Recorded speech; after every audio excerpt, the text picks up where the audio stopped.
Hello dear students, आपका स्वागत है आपके YouTube channel alchemy chemistry classes में।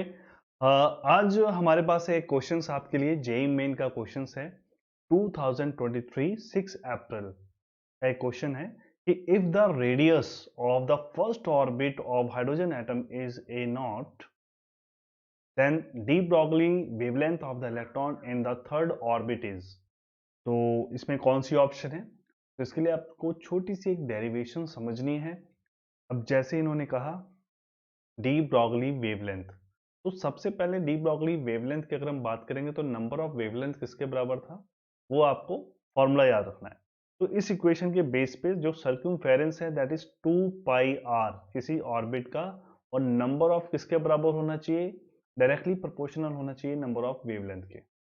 अब इसके आगे आपको ये जो सर्क्यूमफेरेंस का है तो आपको आइडिया लग गया।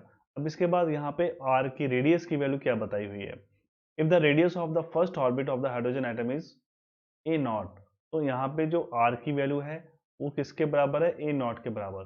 और हमें एक बात और पता होनी चाहिए कि जो रेडियस होता है वो जनरली किसके इक्वल होता है, दैट इज हम बात कर रहे हैं बोहर रेडियस की बात कर रहे हैं। तो बोहर रेडियस के अकॉर्डिंग उसका जो फॉर्मूला है तो हमारे पास क्या हो जाएगा, a naught n square over z के अकॉर्डिंग चलेंगे।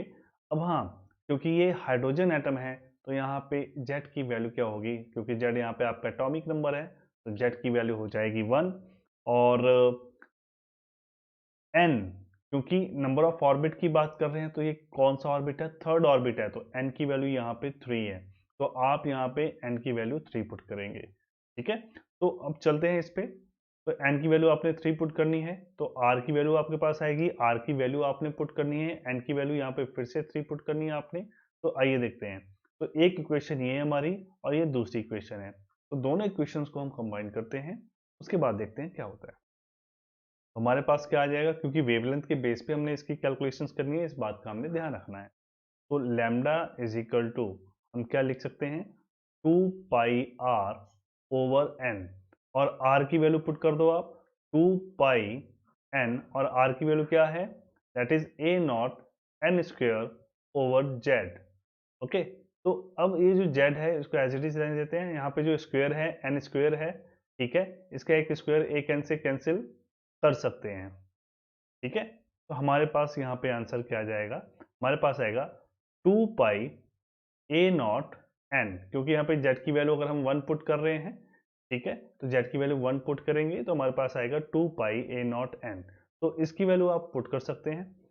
अब 2 पाई ए नॉट और एन की वैल्यू आपकी कितनी है, यहाँ पे एन की वैल्यू 3 है, तो यहाँ पे 3 से आप मल्टीप्लाई करेंगे, आपके पास आंसर क्या आएगा, 6 पाई ए नॉट। अब देखिए इसमें कौन सा ऑप्शन मैच हो रहा है, 6 पाई ए नॉट, इसका मतलब इसका आंसर थर्ड सही था।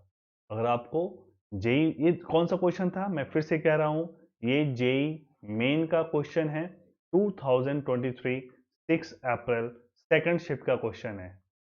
ठीक है, तो ये मैं पीवाईक्यू के बारे में आपको बता रहा हूँ कि किस तरह के क्वेश्चन आ सकते हैं।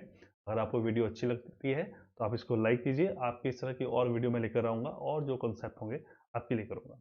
Thank you very much for watching this video, और कोशिश है जेईई मेन के बहुत सारे क्वेश्चन आपके साथ डिस्कस करूँ। Thank you.